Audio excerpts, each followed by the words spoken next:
You didn't stay in that abusive relationship because you have low self-esteem. It wasn't because you just didn't know any better. It wasn't even because you're codependent.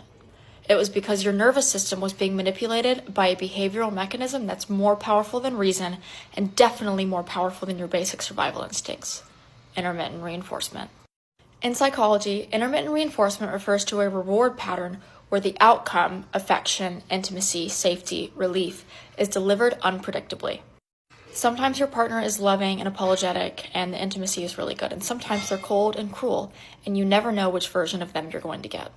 That unpredictability rewires your neural pathways. It messes up your dopamine system, and your brain becomes fixated on waiting for the next reward to come.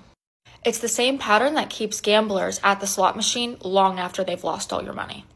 The slot machine doesn't reward you every single time. It rewards you inconsistently, and that unpredictability is what keeps you sitting there. That's not a glitch. It's not an accident. That is the most addictive schedule in operant conditioning, and it's called variable ratio reinforcement.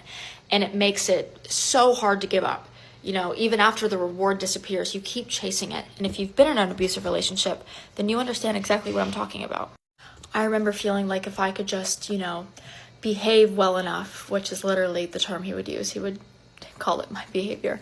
If I could just be good enough, forgiving enough, patient enough, that he would come back around, and that the version of him that love bombed me would stay for longer than a day, but he never did.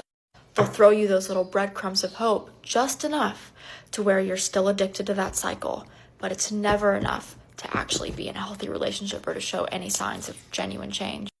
And it's just unpredictably enough to make sure that you never feel safe and that you never feel secure.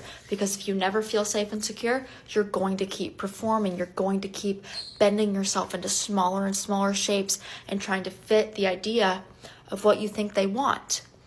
And that means that they still have control over you.